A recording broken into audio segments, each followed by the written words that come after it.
This episode of the Causeway Street Podcast is brought to you by betonline.ag. Right now, when you head to clnsmedia.com/win and enter the promo code CLNS50, you will get a 50% cash back bonus on your first deposit when you bet online on betonline.ag, the number one place to go for online sports betting. That's right. Head to clnsmedia.com/win. And when you enter the promo code CLNS50, you'll get 50% cash back bonus on your first deposit. You can win big money here, so don't miss out. Once again, this episode of the Causeway Street Podcast is brought to you by betonline.ag. Head over to clnsmedia.com/win, promo code CLNS50. All right, let's get into this brand new episode.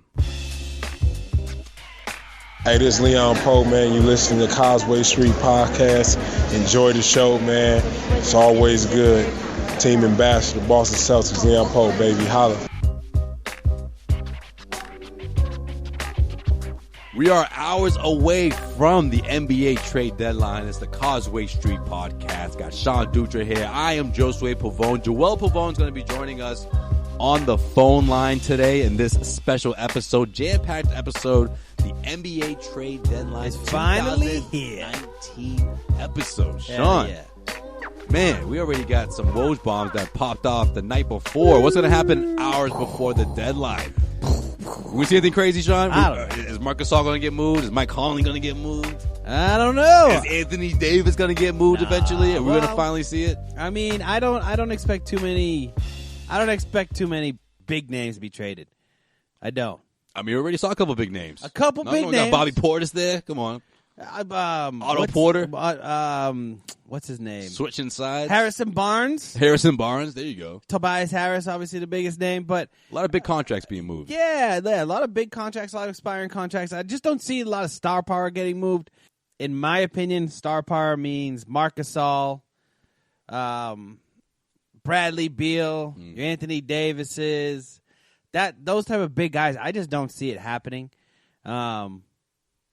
But that's not to say that we're not going to see a bunch of trades. Right. And that's not to say that I could be completely fucking wrong. Because who knows on trade deadline day? Trade deadline day in the past has been a sleepy day. Or we could have it like a couple years ago when there's 75 moves in 1 hour and it's ludicrous. So, I mean, to predict it is almost out of hand. But I think the big piece is Anthony Davis. That's what everyone's talking about. Is he going to go to the LA Lakers? Will they put enough in the deal? Will the Pelicans even want to trade him at the trade deadline or wait till the offseason? So that's I think, when I say big names, Anthony Davis, and mark my words, Anthony Davis is not getting moved at this trade deadline. All right, well, yeah, that's definitely the biggest name of the day. We'll get into that and what that means for the Boston Celtics and, of course, what it means for the Los Angeles Lakers moving forward, whether they're able to put together a deal before the deadline or whether they'll have to wait whether they'll have to wait for the summertime to see Anthony Davis on the move. Meanwhile, we also have a lot going on for the Celtics. Of course, Anthony Davis is the talk around town. What Kyrie Irving had to say about his future in Boston is the talk around town, so we'll get into that. We'll have to definitely call Joel and get his 2 cents on the situation right now. And also, we'll look ahead. The Celtics are days away from the All-Star break. What does that mean for a team that's on a winning streak, currently third in the Eastern Conference?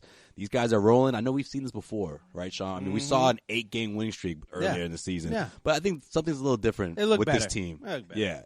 This team is the eye test is they've passed the eye test on a particular level that we haven't seen all year long, and we'll talk more about that and what I actually mean when I say that, because I think this team is actually turned the corner. Sounds like we got a jam-packed episode, Sway. That's right. You're going to be ready for your look at. Shit. You're going to be ready for looking No, at. No. I'll make you wait. All right. Yeah, man. Yeah, I figured. But let's talk about what I think is the biggest story in Boston. Right? All right, we'll get into that, and then we'll go through just the bigger trades. We're not going to go through every single trade that's gone down, but hey, guys, we'll go through the trades that went down last night, the night before the trade deadline. Guys, Brandon Knight got moved. Okay, that's a big move. Actually, I was going to bring that up. All right, Marquise Chris got moved as well. Okay, you love that trade. You were blown away by that. That was a 3-teamer, buddy. That was the Woj bomb you were waiting for. A 3-teamer. When you have the likes of Brandon Knight and Marquise Chris moving in one trade, you need a third team. All right, what's on your mind? What do you got? Kyrie. Yeah. Yes. Yeah, What the hell's going on with Kyrie? I take it you're upset with him. What happened? What Yes, do you do? I'm upset with Kyrie. What do you do? What do you do to piss you off? See, this is what I don't get. Why are we looking ahead? Why are we like looking to add Anthony Davis? Everyone's like, oh, hey, should we trade for Anthony Davis? What do we include in the package? You gotta make sure your main guy is happy first. What makes you think he's not happy? He's not happy. What? Like, no, I don't know what the hell. Okay, not happy in general, or not happy with the situation. I don't know. I don't think Danny knows. He's not being. I don't think anyone knows. I don't even think he's not Kyrie being transparent knows. with you. Yes, you're upset about it. Yes, and to everybody at the beginning of the season that said, "See, he's going to sign long term with us." You heard him. He would never say that and back up. Well, guess what, you fucking idiots? He did. What do you mean? How do you back off? You want to hear him double down on his promise? Is that what you want? I believe the quote was, "I don't owe anyone shit." Yeah. That's and I love how that sounds like a Dutra quote. Yeah, that's something you would say. That sounds like something that I would say, like 4 drinks, 5 drinks Right? in. Yeah. Yeah, probably an That's a F-bomb Sean quote. thrown in there Yeah. somewhere. But I know what that means. That means everything I said earlier. I was being a nice guy. No, that's None not of it. means, That's not it. That's no, not it. No, don't try to spin it. I was after that quote. That's exactly what I'm I gonna was do. I'm on gonna spin Twitter and I saw a lot of the Celtics media. Listen to the whole quote. Guess what? However you want to take it, mad at the media, mad at this, mad at that, not mad at the Celtics. He still wants his line. No. He said, "I don't owe anyone shit." So that means when he was asked directly about his free agency and his plans for free agency, that was the quote that he had. He also said that he's going to do what's best for him and his family. Okay, which doesn't mean I'm going to sign with the Celtics. But it doesn't mean that he's not going to either. It doesn't, but it's a total, like, that's what I'm trying to say. Like, it's a total, at the beginning of the season, he said, if you guys will have me back, I plan on re-signing with you guys, whatever the exact quote was. Are you having him back? You're not having him back, right? You're rejecting him right now, right? You're upset with him. I'm not, okay. You're mad at him right now. Let me complete my thought, and then Okay, I don't know. Go ahead. I'm an angry, I really feel like somebody said the other day, like, Kyrie's like a high school chick. Like the chick in high school that just couldn't make up her mind whether she was like, down to date you or not. You know what I mean? She's the diva. She's not Yeah, sure. she's the diva, man. She's like, Every little thing triggers her. Yes, Yeah, it's not good. Any rumor, girl? Hey! I heard you're gonna date Greg. Yeah. Or is that true? Wait, what? No. I heard you borrowed. I had lunch with him one time. What are you talking about? I heard you borrowed Stephanie's pen in math class. Now we're over. You know what? This isn't a bad metaphor, Sean. Usually your metaphors are a little out there, but this one's not too bad. This one's spot. It's not too bad because you know what? I agree with the notion, or in terms of for this metaphor, if we're using this one right now, I agree that the rumors have completely pissed him off to the point where he's saying to himself, I don't need to explain what I already said earlier in the season. He could have said that. Why do I need to? He could have said that, though. But why does he have to do that? Why? He didn't have to say Celtics, re-signing, didn't have to say anything. He should have just said, go back to what I said. Nothing's changed from what I said. Not, I don't owe anyone shit. He doesn't owe anyone an explanation. Okay. Fine. Well, fine. Let me ask you then this. You say that. Then you say, go back to what I said at the start of the season. I don't owe anyone a further explanation at this point. All right, let me ask you this. What did he do to warrant these questioning? This line of questioning by the New York media, by the way. People failed to bring this up. Okay, this was the New York media that was just pulling at him, poking at him, asking him about his future in Boston. There was probably like 3 or 4 Celtics media members in that scrum at the time. Okay. But most of the questions came from the New York media, which, of course, New York has to sell headlines. Of course, New York wants to see Kyrie Irving in a Knicks jersey. They want to get people amped up, or at least the Knicks fans thinking about the thought of him in a Knicks jersey. And what did Kyrie Irving do to earn these questions? I don't know. When they asked him about the Knicks and free agency, he said, they're But why did they ask him? setting themselves up pretty well for a run in free agency. Yeah, but why did they ask him, though? One, Porzingis just got traded okay, that's one of them. What's another reason? because there's rumors out there about Kyrie wanting to join the Knicks. And there always have been. Why is there rumors about him joining the There Knicks? always have been. Since before he said anything about, I want to sign with the Celtics, the Knicks have always been floating out there. Right. Okay. So then when he said that, they went away. But why did they come back? One, like you said, Porzingis got traded, right? They freed up cap space to bring in 2 max guys. That's it. Okay. Yeah. No. There's another reason. Anthony Davis Wants to be traded, right? Sure. Okay. So the Knicks. So He said the Knicks. who's behind the Anthony Davis trade request? LeBron James. And Clutch Sports. Yeah. Right. Yeah. So why can't everyone realize that this whole thing is being orchestrated? They want Kyrie to react the way he did. They want rumors out there saying that, oh, Kyrie is actually thinking about leaving Boston because things aren't so great as it looks like from the outside looking in. And then on top of everything, all of a sudden, oh, Anthony Davis's dad doesn't want his son playing for the Celtics. All of these reports, and yet Kyrie Irving has to explain himself when he didn't say anything. He had nothing to say about all this stuff. It's just all speculative. Okay. There's no concrete evidence. And sure, he could have easily been like, you know what? No, you guys heard what I said earlier in the season. Don't listen to that. But Kyrie doesn't move like that. Kyrie hates being put in a corner, pressured to answer questions that he doesn't need to even think about right now. But then he shouldn't have said shit at the beginning. He should have said, I don't owe anyone shit at the beginning of the season. If he went mute, then everyone would have been like, say something, Kyrie. Kyrie. At the beginning of the season, no one told him, hey, you need to say you're going to sign with the Celtics. But you love that. I didn't love it. Why? I said it was complete bullshit. Because you weren't buying into it? I didn't buy a single fucking word. That's why I'm saying, like, for everyone who bought into that and said, oh, he's going to sign long-term, he's going to sign long-term, he's going to sign long-term. If he was, he would have kept that solid all year and said, I'm going to sign with the Celtics. He's not.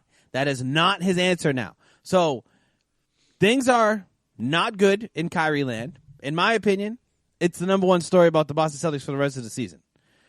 It's now turned into championship or bust for the Boston Celtics because you can't guarantee your number one star and the star that other stars are going to want to come in and play with is going to return next year. Even the Celtics do win the championship, this still won't go away. And I asked him that. Yeah, but you at least get a championship. He talked about distractions after that Knicks game. And I said, okay, well, Kyrie, I said, does winning ultimately make the distractions go away at the end of the day? And he said, you know the answer to that question. And he's right, because it doesn't. It's always going to be there until July 1st until he makes the decision. So my question to you is, whether the Celtics get Anthony Davis or not. You know the answer to that question. Huh? You said you know the answer to that question? Yeah, but then he gave me this whole spiel about, or he talked about how winning a championship is the only thing he's focused on right now. He's focused on winning a championship for the Celtics, and that's his main focus. And I love that answer because that's exactly what he's going through right now. Sure. He doesn't have time, or he doesn't want to put in the time to explain himself about the upcoming free agency. He's too busy trying to get this team where it needs to be, trying to get everyone on the same page. And right now, they look pretty damn good, and that's the last thing people are asking him about. Right, and I'm never one to not want to talk about, like, trades. I love trades. I love all this free agency stuff. But it's seriously pointless if you don't know what Kyrie's going to do. Because you can't stay in Boston. You can't build a future if you don't know what Kyrie's going to do. What's he going to do? He's going to go to L.A. and team up with LeBron again? A reunion in L.A.? Go to New York? I don't know. Go to New York with who? With who? Is Durant going to go by himself? Because one of those guys have to make that push first. One guy's not going to just go there and say, oh, yeah, the other guy will come too. It doesn't work like that. And Kyrie Irving will certainly not be the number one guy to go, the first one to go, to make that leap. Yeah, I just think that there's a lot of unknowns now that he didn't double down on it. And I think you could breeze over it or, like, and say, it's no big deal. He's going to sign. It was no big deal. But I don't see it that way. I don't. Is Anthony Davis going to eventually stay put, and then Celtics will have a shot during the offseason? Or do you think he might get moved? This trade deadline? Yeah. Nah, he's not moving this trade deadline. Okay, so let's say, hypothetically, he doesn't get traded to the Celtics. Does that affect what Irving does? So let's hypothetically say that he does go to the Lakers and they accept that deal at the trade deadline? Yeah, the Lakers somehow, they get the number one pick or whatever. They get a good pick to throw in there. Yeah. And they finally force the trade, yeah. No, I think that, that could definitely have an effect on Kyrie as much as he says. But it's why not gonna, would that make him go to New York? Yeah, but hold on. I do think, though, if the Celtics can play up to their potential this year and they do win a championship, then I think Kyrie's back no problem at all. Because they're fine. You know what I mean? They have young guys coming up. They're good. But if there's any more turmoil on this team, that's what's going to be the deciding factor for Kyrie coming back. If they get knocked out in the second round we're going to get into Philadelphia, but Philadelphia just got a whole hell of a lot better. They get knocked out by Toronto in the second round or Milwaukee in the second round. You think Kyrie's coming back? Yes. I don't. I really don't. It could be because this is the thing. If If Anthony Davis is basically putting his foot in the ground, and from everything we've heard, he doesn't want to come to Boston. From everything we've heard. Whoever's saying it, that's to be determined. But if it does become true that Anthony Davis doesn't want to come to Boston, then you're going to stay on a team that just got knocked in the second round of the Eastern Conference playoffs, where obviously you're not going to get the big fish Anthony Davis. You're going to have to wait for a couple guys to develop. List goes on and on of why it's not probably a win-now situation. I mean, if you get knocked in the second round, Gordon Hayward probably isn't back up to par, right? There's a lot of negatives about staying in Boston if they can't compete for a championship this year. I think if Anthony Davis doesn't want to come to Boston, it doesn't even matter for the Celtics because they are convinced, and rightfully so, that once he gets to Boston, once he gets a taste of the city, once he's paired up with Kyrie Irving on the floor, winning games at TD Garden, all that's going to change. His tune will change, okay? Whether his dad likes it or whether he doesn't want to go to Boston. Danny Ainge willing to make that deal. Danny Ainge has been drooling over Anthony Davis since he traded away Paul Pierce and Kevin Garnett. So we can get into the Anthony Davis stuff now, and let's get Joel on the phone. But my biggest problem, switching over to Anthony Davis, take Kyrie out of the situation. Because you don't trade for Anthony Davis, in my opinion. You don't trade for Anthony Davis if you haven't re-signed Kyrie. That makes sense, right? Mm-hmm. If Kyrie bounces, right? You might as well just keep what you have. Build around the young guys. Yeah. Who are you going to trade then for Anthony Davis? You're going to have Anthony Davis and Gordon Hayward, right? No. Yeah, you're not going to flip Tatum if there's no Kyrie to pair with Anthony Davis. Take Kyrie out of the situation. The only way you're trading for Anthony Davis if you have Kyrie. I don't want to trade if he's not committing to an extension before you give up Tatum. That's not going to happen. It's not. He's not going to commit. Then you don't. Then what are we talking about? We're talking about seeing why him would paired with Kyrie Irving. They compete for a championship. They win a championship in 2020, and signing is a no-brainer at that point because the money is there and the chemistry clearly works between the two. No, that's too much of a risk. That's too much of a risk to trade away Jayson Tatum and Jaylen Brown. However I feel about Jaylen Brown, trading both of those guys away. I mean, I'd trade Jaylen Brown away to take this risk any day of the week. But if you're now throwing in Tatum into this deal, you need a guarantee. You can't take that risk. Tatum is too good of a player to take that risk. That Davis could walk after one season. All right, let's circle back later in this episode. We'll get Joe on the phone. We'll dive right back into that conversation. But in the meantime, let's go down these trades. What has gone down before the trade deadline? We're hours away. Woj was going off. We had tweets from Shams. Shams was actually one up in Woj in a couple of these tweets. While I Woj, hate Shams' name. While Woj was saying how X player is being discussed in a certain trade, Shams was just like, bam. Deal. See, I always thought it was Sam's. Later. I always thought it was Sam's. I always forget the H in his name. No, it's H in there. So anytime I try to search it, it's like Sam. No. You still search Sam's? Yeah, I always do. All right. So this is probably the biggest one of the day. What's the biggest one? Clippers and the Sixers. The Clippers agreed to trading Tobias Harris, Boban, a.k.a. the biggest human being I've ever seen in my life. Also, that's a package deal, man. They're like best friends.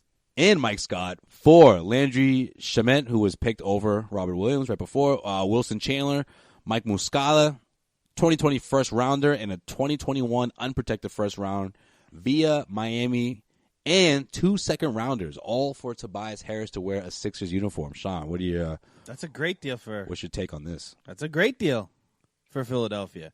I've been nervous about Philadelphia all year. I think they're one of the best.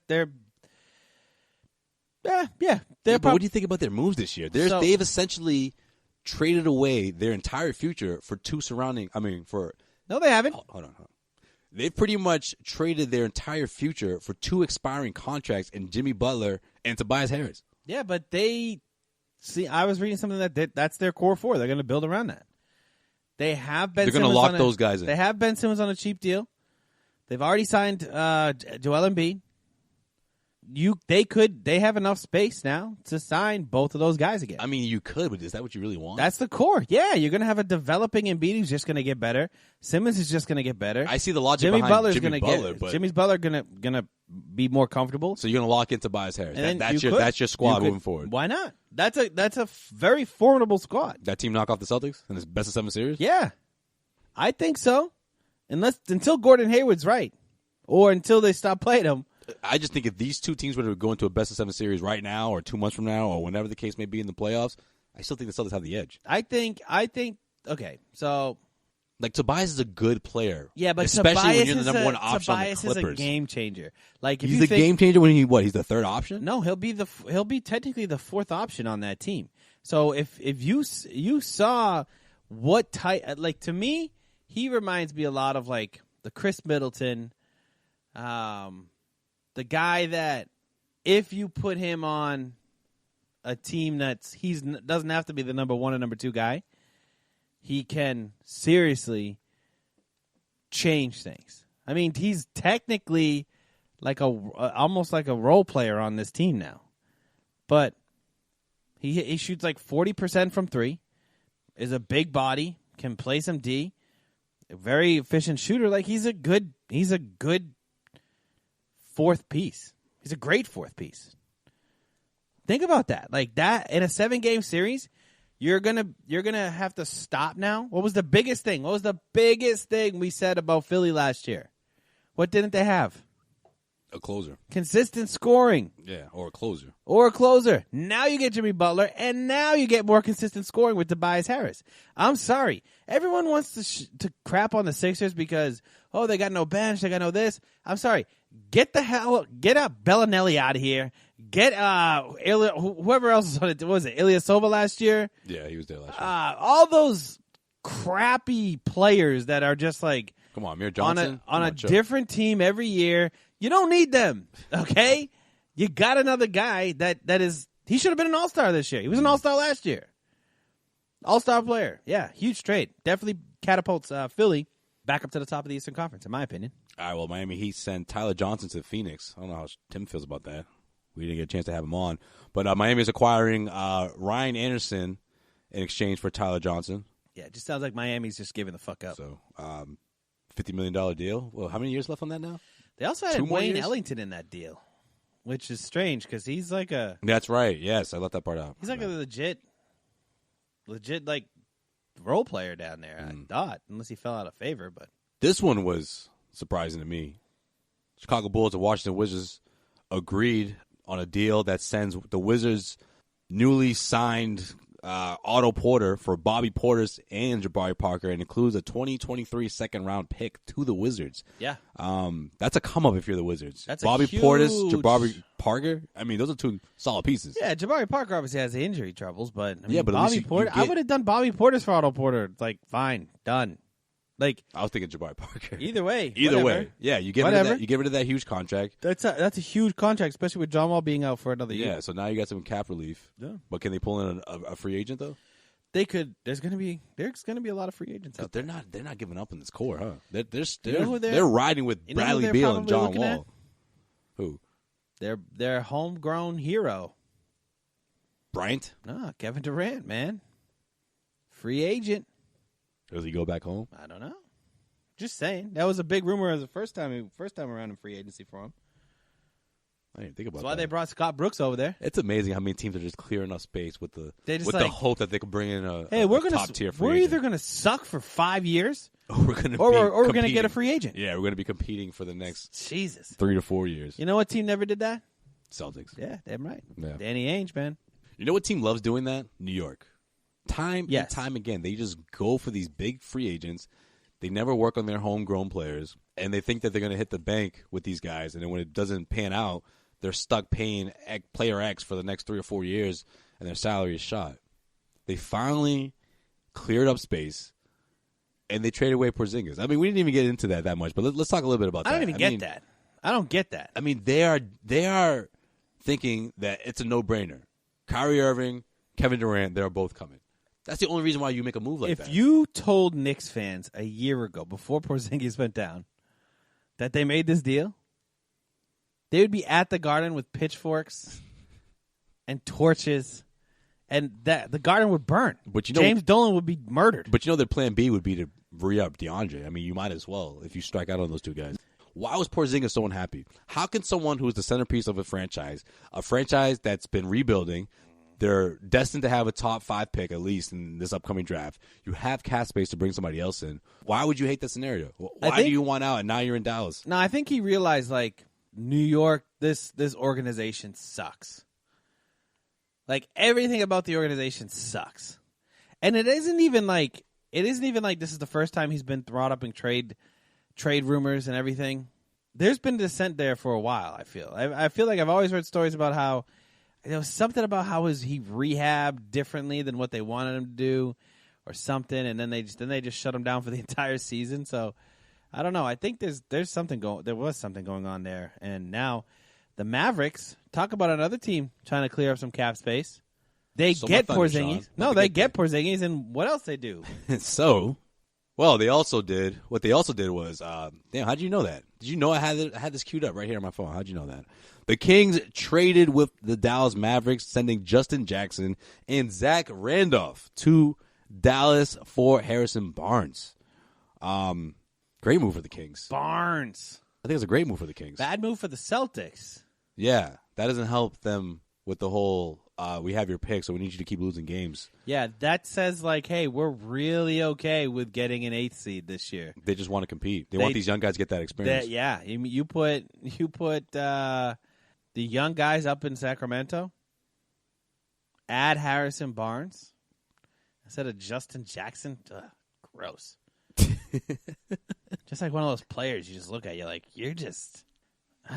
This is incredible, though. So now Dallas has cap space to grab somebody in the free agency pool. You got whatever's left of Zach Randolph, he's pretty much just been chilling since he got to Sacramento. Yep. After that whole weed bust thing, he was just, I'm just going to chill and yeah. sell dime bags and just kick it for the entire season. And hopefully I'll be traded to a competing team. But even though Dallas Mavericks aren't in that situation right now, they're looking pretty damn good for next year. Yeah, Dallas has done some interesting things. I'm telling you, Mark Cuban is like so dead set on making sure Dirk has one more playoff run. You know, and this is it. This is it. This is the last one. This will be the last year.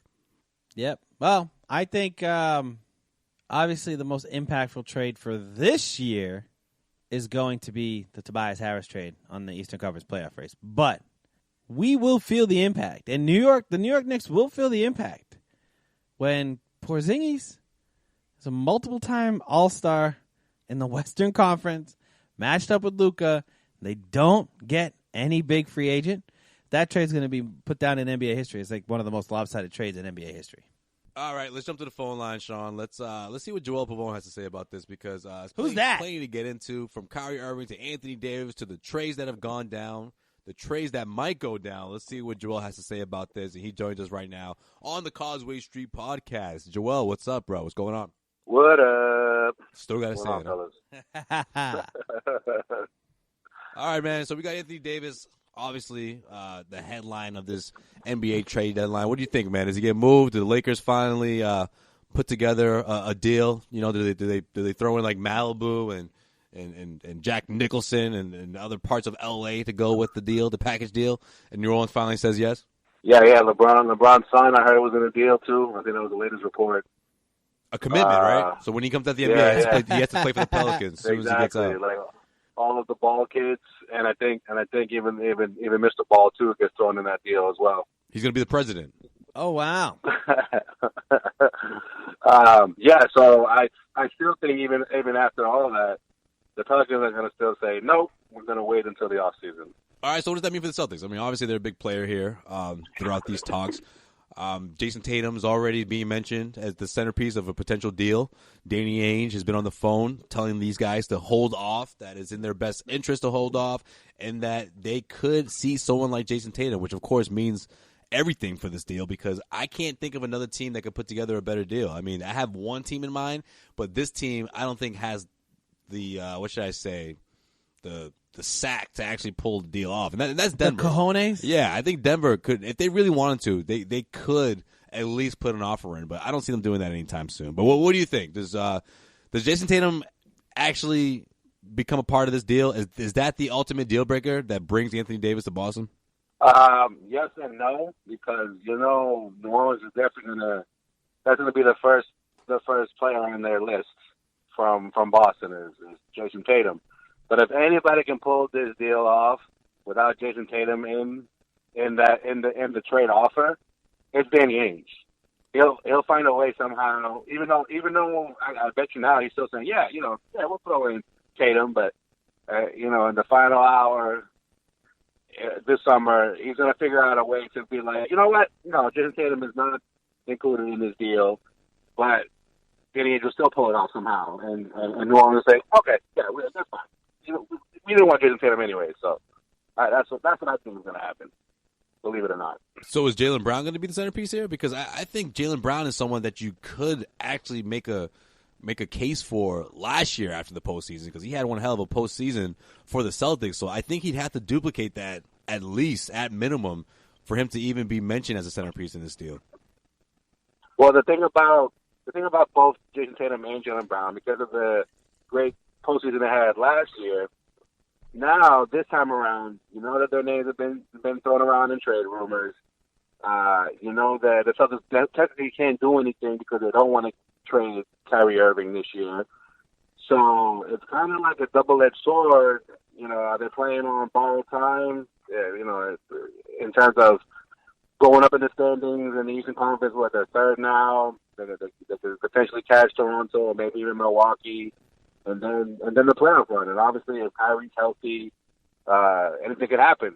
So if they duplicate that or even, play better than they did last season, then, and especially the postseason, then, all bets are off when it comes to moving those pieces, especially someone like Jaylen Brown, who I think probably needs it more than Jayson Tatum does.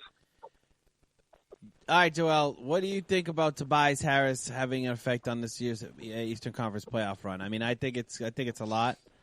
I think it is going to have a big effect. I think it's overrated, but I think it's going to have a big effect on how Philadelphia plays in the postseason. Oh, what do you? The same way Jimmy Butler had an effect on the Sixers. That you believe that they were the best team in the East before. Yeah. Before the Tobias Harris trade? Just like that, yeah. Yep. Same exact way. Okay. Same exact way. All right. I have working the same out very feeling. well that's working out very well for Jimmy Butler, who can't stay healthy, and their bench has even gotten thinner these days. It's a great pickup for Philadelphia. I'm not slighting Tobias Harris in the least.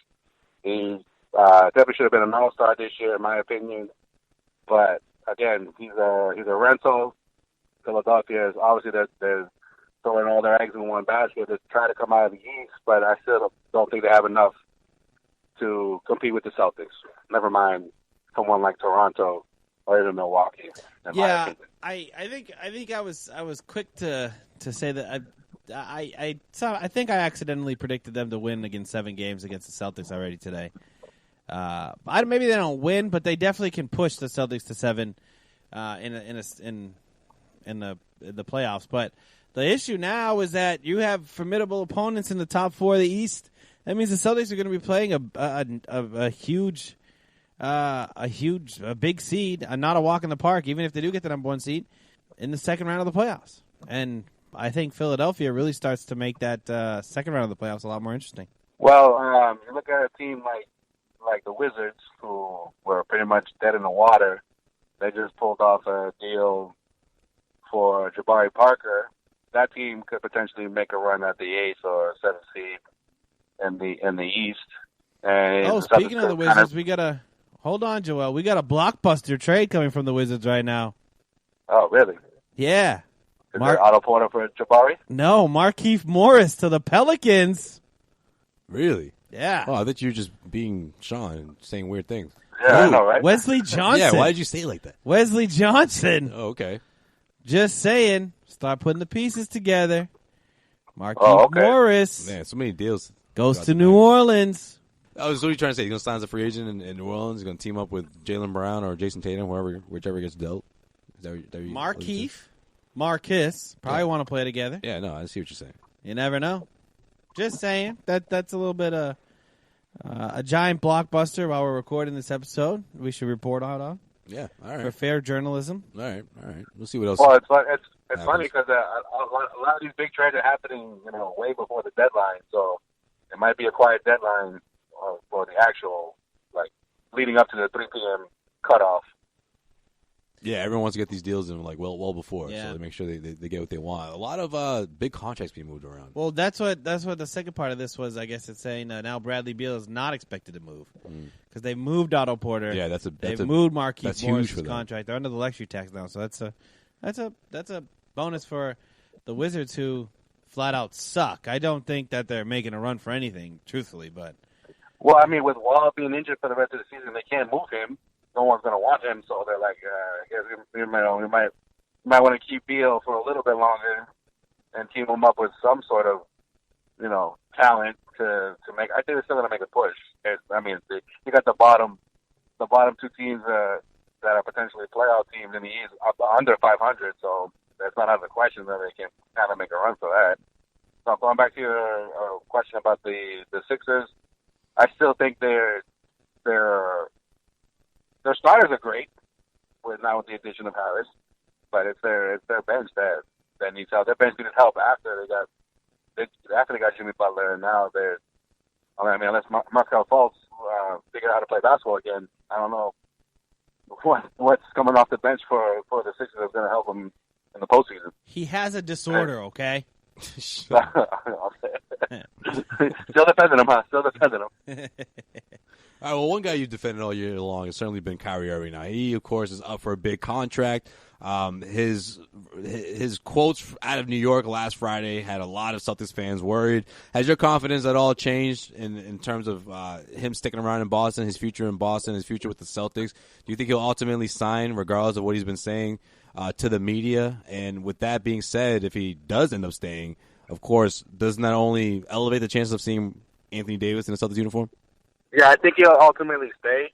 I mean, it was a bunch of Knicks media people that were getting under his skin at Madison Square Garden at that Celtics shoot-around that he pretty much was like, I don't got to answer to anybody, especially members of the media. And shit, I remember after the Isaiah Thomas trade, I was one of the first ones to say, especially after his appearance on First Take, I was like, he's going to drive the media nuts with his, I don't know, wishy-washy like attitude towards different things, and like when he should speak, he doesn't want to. When he shouldn't, you can't stop talking. So this is just Kyrie. This is just who he is, and he just looked agitated, obviously, when he was being asked about Davis and being asked about the Knicks clearing up cap space. It's pretty much like things that are out of his control and people floating around rumors.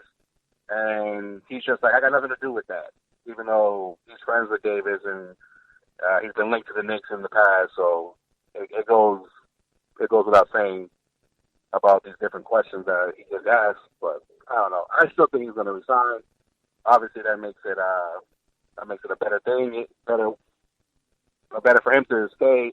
If Davis is obviously in the mix, and who better to make this all happen than Mr. Danny? All right, Jerome. Appreciate you checking in, man.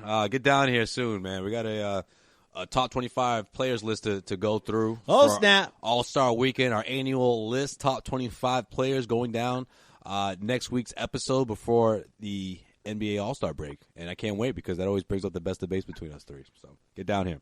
Definitely, fellas. I appreciate being the opportunity to check in. And I don't know if you guys realize, but like this week is like LA week. The Bruins, other than the Patriots, obviously, is like taking care of the Rams. The Bruins did their thing, and the Celtics against the Lakers. Yeah, they're all going to catch L's this week. That's the theme of the week. Yeah. LA, all they do is hold L's. Craziness. And days. And do we know if LeBron's going to play on Thursday? It looks like he's going to play tonight. So I can't wait. And it's going to be amazing to hear the creativity out of the Celtics fans because he is going to hear it for his first time in a Lakers uniform at TD Garden, and his team hates him. Yep. He cannot stand the guy right now because he pretty much put them all on the table, including the top prospects, guys that were supposed to be pieces to help the Lakers in their future, all on the table for Anthony Davis.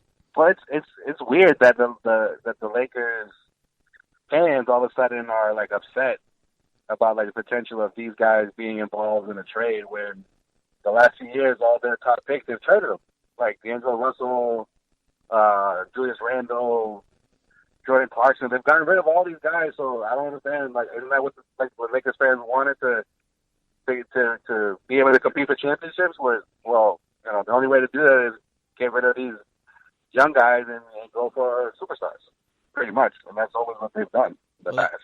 Apparently, they have better assets than the Celtics, so we'll see what happens with that.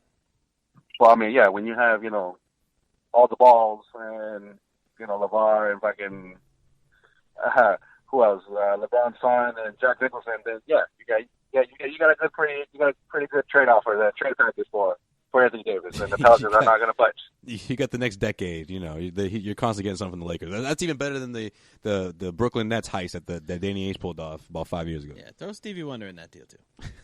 Oh, right, true. Oh, man. With that being said, before Jesus. before Duja goes down that dark path, let's just stop it right there. Superstition. All right, later, man.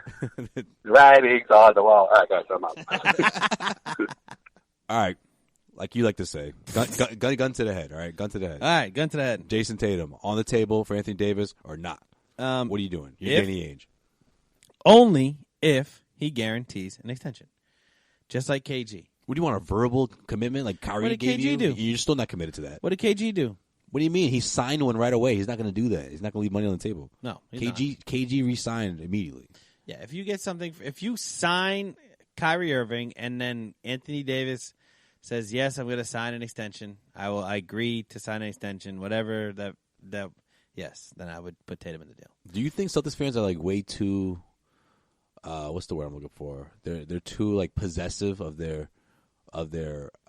prospects or their rising talent? Because I think there's a handful of Celtics fans that will not trade Tatum under any circumstances. They're like, no, keep him. If you can't make the deal with him, then don't do it at all. I think that's crazy. I don't think it's crazy because I think you saw what they did last year without Kyrie and against the Cavaliers team that was put together. Why do people always say that, though? Because they had home court advantage because of Kyrie. Yeah, but you don't get home court without Kyrie. You don't see a team put together a run like that where who's the best player in the playoffs for the Celtics? Tatum. All right. Who was the second best player? You want to put Horford there, whatever? Who's the third? Horford, Brown, Rozier, right? Yeah. So that core brought you within probably a fourth quarter, pretty much. A quarter from reaching the NBA Finals. So, in my opinion, it's a lot harder to recognize that over the course of a year, especially when you have all these all-stars in here. But you remember that talent. So the last thing the reason why I think, and I'm big on Tatum. I'm a Tatum guy. I don't want to give up Tatum to look at 2 years down the road. Kyrie's gone. Anthony Davis came and went. And then you're watching Tatum be an all-NBA player for the next... I don't understand how you're not sold on those two playing next to each other and not loving the situation that they're in. Like, why would that be an option? Because again, what's the alternative? Because of Tatum. Because I don't. No. I'm talking about Anthony Davis and Kyrie Irving playing together. Yeah, like, why would they want to shake that up and make that a 1 year thing? Let's just fast forward 3 years. Does Jayson Tatum have the ability to be a 25 point per game player, and at the age of 23, 24? I'm not sure. And that's my dilemma. And sure. I think that's why I'm talking about fans overvaluing people. Because here's the question that you need to ask yourself, Celtics fans. Is Jayson Tatum closer to being a Kobe Bryant, LeBron James kind of player? Or is he closer to being a Paul George, DeMar DeRozan kind of player? And I'm not saying being a Paul George or DeMar DeRozan kind of player is necessarily a bad thing. Because I do think he has the potential to be that guy. I think he will be that guy. But if you have someone who is eventually going to be a Paul George or DeMar DeRozan, and you have a chance to flip that guy for a top 5 player in Anthony Davis, a guy who's still getting better, by the way. He's 25 years old. A guy who is destined to be an MVP in this league within the next 2 to 3 years. Sure. It's a no-brainer. But if he's going to be a LeBron James or Kobe Bryant, I can see your point. So if you're in the camp of believing that he's going to be that kind of player, a top 5 guy, then I see where you're coming from. I don't see that with Tatum. Okay. So that's Do you see that with Tatum? Yeah, I think there's the potential that it'd be a top. You think he could be a Kobe Bryant? Top 10 player in the NBA? You think he could arguably be the best player in the NBA? The best player of all time, best player in. I'm not talking about the best player in the NBA. Do you think he'll be a top 3 guy? At some point, that there'll be a debate down the road in 5 years from now that people will say, "Oh, Tatum is the best player in the NBA." I wouldn't be surprised at all if Tatum won an MVP. I would be. If Tatum gets in the right situation and he's the guy and he's 26 years old. So Tatum will be 26 years old in 2024? Yes, which would mean Davis is 31. He would be turning 31 that year. I'm just saying, that's a lot of basketball. Kyrie would be turning, 33 around that time? That's a lot of basketball. Yeah. That's a lot of basketball that you'd be giving up on. And I think that the reason why I think the Celtics overvalue their assets is they've seen what they can get with less. You've seen what you can get by just packaging Isaiah Thomas and Jay Crowder and a pick, and you somehow end up with Kyrie Irving, right? I think you're looking at Jayson Tatum. He's one of the most valuable. He's, in my opinion, he's probably a top 5 trade asset in the league right now. Oh, top 5 trade asset of all time for Danny Ainge. Yeah, but I'm just saying, like, I could think of Donovan Mitchell probably is above him. Obviously not available. I mean... Is he the best player under the age of 24? That's tough. No. Who's better? I don't know. You probably put Booker in there. You probably put... Okay. There's a lot of players under the age of 24. All right. I'm just thinking of players who haven't been in the league for more than 4 years. I would say 2 years. He's probably... Well, yeah, that's easy, though. Right. Yeah. So I don't know. The best player to come out of the league? The best player to come in the league in the last 2 years? Yeah. Okay. We're not prepared for this argument, so let's not even do it. What do you mean? That's the whole point, man. Put you on your spot. We're not prepared. I'm going to be flicking through remember this guy? Yeah. Oh, you're talking about going through the top. All I'm going to say is he's right up in that conversation, right? Okay. So if you're going to give him up, you don't want a rental. And that's what the concern is for me. That's my concern. All right, let's look ahead.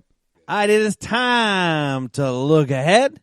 And this week, it is brought to you by betonline.ag, your online sportsbook experts. Just go to the URL clnsmedia.com/win and enter the promo code CLNS50 for 50% cash back on your first deposit. Now, I will say, it has been known that I like to gamble, and I did use this website for my Super Bowl bets, and I made some money. I'm not going to lie. Real hard cash online. BetOnline.ag. Just going to say, game of the week, guys, when we're looking ahead. We'll be talking Celtics-Lakers in a minute. It's a 7.5 point spread. Why wouldn't you take the Celtics in that? That's a lock. That's my lock to you. Go on BetOnline.ag. Put in some money. Get 50% of your first deposit. Use the promo code CLNS50 and use the URL clnsmedia.com/win. Again, BetOnline.ag, your online sportsbook experts. All right, Sean, what we got, man? We know we got the Lakers coming up, but what's going on after Lakers, dude. Lakers, LeBron. Come to the Garden, kid. It's going to be a fucking ruckus. Nah, man, I don't know. I don't know, man. We'll see what happens with the Lakers. The Lakers did not look good the other night. They did not look good. Nor did the Lakers bench when LeBron was sitting on the end of the bench looking like a loser. Somebody forgot to shower, am I right? No one wants to sit next to him. Everyone's mad at him. Yeah, because he smells so bad. Oh, what a loser. Anyways, after that, they got the Clippers coming. Nah, man, I think it's funny. Joel brought up L.A. week. Jeez, it's ridiculous. They can't even plan it like this, man. L.A. in a Super Bowl. Kings coming in Saturday. Clippers coming in Sunday. Lakers coming in Thursday. What the fuck? You think they planned it? No, they didn't plan it, Sean. What's wrong with you? Yeah, they saw the Rams and the Pats going at it, and they were like, you know what? Let's make sure they play the Lakers and the Clippers that week. Yeah, that's exactly what happened. But you know what? Funny. All of a sudden, that Clippers game looks pretty winnable for the Celtics. So in light of the trade that saw Tobias Harris leave L.A., all of a sudden that team is very beatable for the Celtics. So yeah, wouldn't be surprised if they sweep the weekend. How things have changed. You have Cleveland, the Lakers, and the Clippers in 1 week, and they're all scrub games. It's the NBA for you in 2019. By the way, let's look back for a second. Fucking Patriots, man. We haven't even talked about that yet. Of course we're going to talk about it. Super Bowl! Another one for Tom Brady and the New England Patriots. Man, I know the game wasn't as exciting as people wanted it to be, but a win is a win, like they say. Hell yeah. Tom Brady is once again, reminds everyone that he is the GOAT, the greatest of all time. Does him and Gronk come back next season? Nah. Gronk is done? We know Brady's not done. Nah. Gronk is done? Probably. Nah, man, one more. I don't know. One It's more. gonna be tough. He did look good in the Super Bowl, so we'll see about that. I would be okay with Brady, Belichick, Gronk all hanging it up, go out on top. Like this? Yeah, because this No, is but nice. Brady, that's not in Brady's This book. is nice. This is nice. I like this. To me, the video you saw posted on Tom Brady's Instagram and Facebook is pretty much him without saying it, looking at Gronk and saying, come on, man, let's do one more. He's like, nah, man, I'm done. Come on, bro, let's do one more. Really? You want to? Come on, bro, we're going to do one more. All right, I'm going to do one more. He's got to figure out his contract, though. I mean, that's a big deal. Hey, man, just give him the minimum. He's not going to play for the minimum. Come on, give him the minimum. Nah, he's going to want Mills. Yeah, Mills. he's been Talk about Mills. He's been pissed about his contract situation. So I guess that makes sense. And he also he didn't want to talk about it at all. He seemed pretty agitated after the game too. Yeah. The media just wants to go right for that question right after. He's like, can I go celebrate first? Yeah. Can I go with my family and friends right now because I just won a Super Bowl? Yeah, you can't have a guy in Robert Kraft saying, "Nah, man, we can't pay you," when he's wearing that Meek Mill chain, man. And be like, look at your chain, man. He's like, your chain is worth my contract. My contract is around your neck right now. Just give me the chain. Yeah. Then we're even. I'll play. I'll pawn this and we'll be even. You don't even have to sign a contract. Just give me the chain. Anyways, go Pats. And Celtics are up next now. You know that. I got to party with Meek Mill. It's got to be right on my contract. So every other Saturday, I go out with Meek Mill. Yeah, he's got to give me the sticky icky. Gives me have you taken care of. That good stuff. Nah, 6 championships. We got the Sox. We got the Pats. We're spoiled around these parts. Yeah, man. I'm not even going to lie. I thought for 1 second I should go to the parade. And then I was like, nah, man, I'm not going to the parade. Have you ever gone to a no, I've been to plenty of parades. Stupid question. The last one I went to was with you. Yeah. That yeah. was a good time. Oh, yeah. I remember that day. You don't. Definitely don't. Yeah, you were fucked up that day. I remember that. I remember someone messed you up with some snowballs. Yeah, I remember I saved my aggression and tackled you into a snowbank when you were least expecting it. That was perfect. When Sean says least expected, we're talking about 2 hours later. not even 3 to 4.5 hours later. I'm like, Sean, why are you doing this to me? What is going on right now? Oh, that's right. I hit you in the face with a snowball. Yep, 4 at hours 1 ago. o'clock. When the sun was out. Yeah. It's now dark. It's dark now, and my face is in snow. Yeah. And it hurts. Well, that's what I'm saying. Don't fuck with me.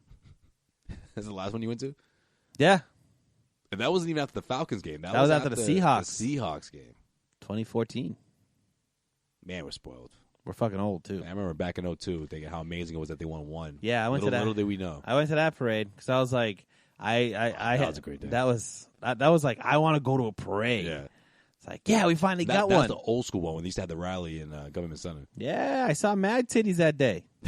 And it was like 19 degrees out, too. Yeah, it was mad cold, mad titties. I was like, what? We were about 14. 14? Yeah, so titties was good, man. You didn't see too many titties at 14. That was probably like my first live pair of titties I've ever seen. Like in public, right? That sounds about right.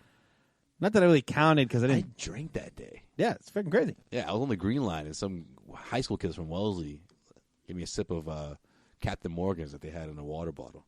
Man, you're so fucking cool. And then their friend said, Underage drinking is so awesome, man. his friend was his girl, was like, what are you doing? He's like 12. I go, I'm 14. 14, bitch. Yeah, I'm all like, with You an have your attitude. period yet? With an attitude. They're looking at me like, oh, yeah, that's a big difference, buddy. Yeah. Nah, yeah. And then I got a slight buzz because I probably weighed about $110 at the time. So. Strangely enough, my favorite parade, because I didn't go to the Celtics parade. I wasn't able to go. I didn't go either, man. I don't want to talk about that. But the Bruins parade was my favorite parade. I didn't go to that. That was the most fun parade. Most fun parade. You know what? The Red Sox in 2013 was my favorite one. Oh, that was a good one too. That was a really good one. one. That was when Napoli was going ape shit. Napoli went ape shit, literally right next door. Yeah. McGreevy's. Yeah. I was right next door while he's going nuts. I had no idea he was there. Fine. But either way, what made it spectacular was, one, the weather. It was like 70 degrees out of nowhere after it was like freezing cold beforehand. Yeah. And the fact that it was on a Saturday, so the day drinking was on point from start to finish. I believe the Bruins ones was on a Saturday too. That's why Those are the best ones. Dude, yeah. They need to make that the norm. Yeah. Because everyone obviously doesn't have to work. a day like we had a couple days for the Patriots. Yeah. It's like I mean, 50 the degrees Patriots out. ones aren't going to be on a Saturday. The other ones could be on a Saturday. Why can't it be on a Saturday? Because the players go home, man, you know? Yeah, that's true. They pack up their stuff and They out. Yeah, they're out. All right, who's next? Give me up to the All-Star break. Oh. All right. So, you got 2 tomato can LA teams coming in Thursday with Lakers, crap. Clippers, crap.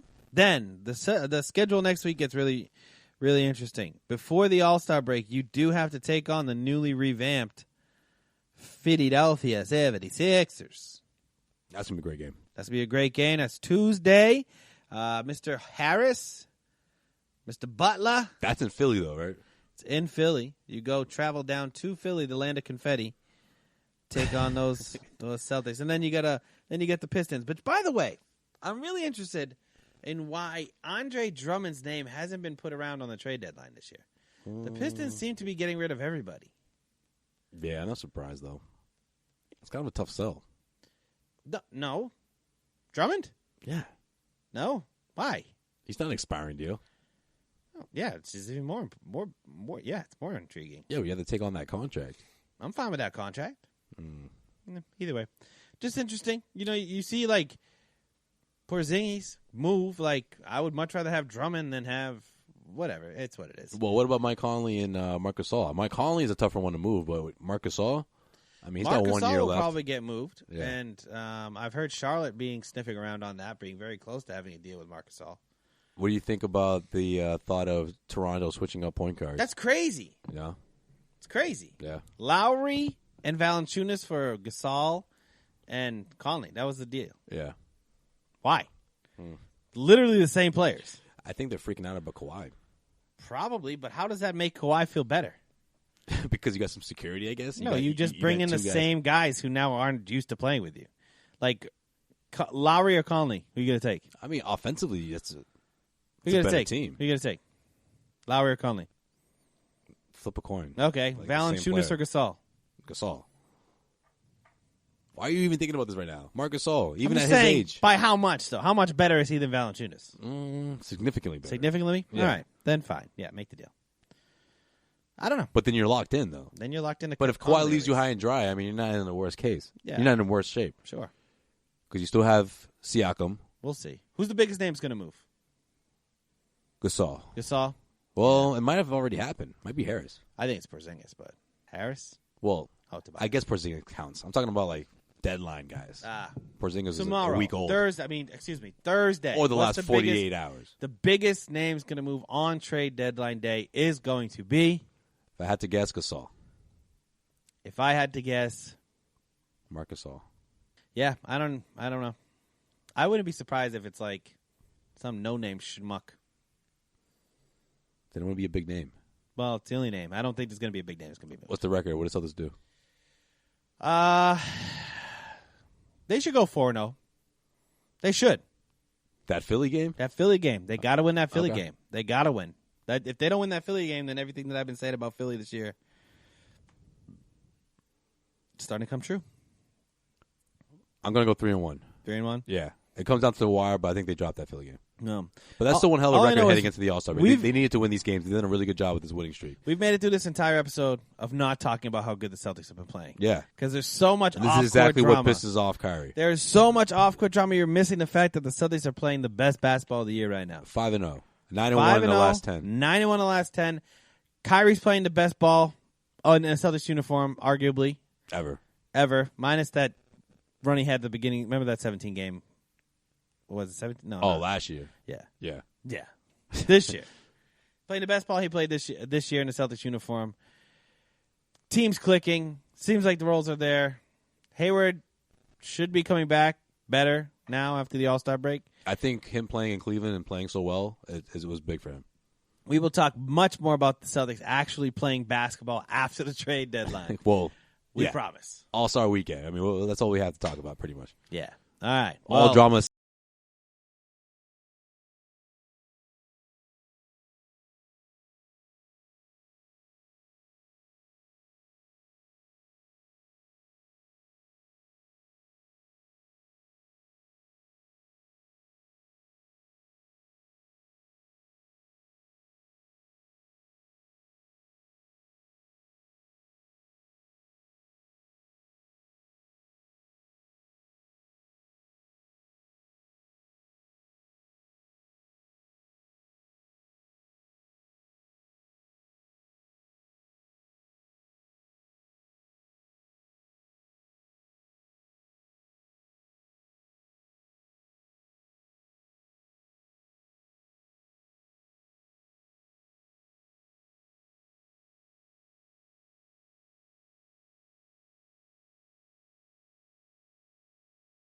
and host of the Behind the Media podcast on the CLNS Media Network.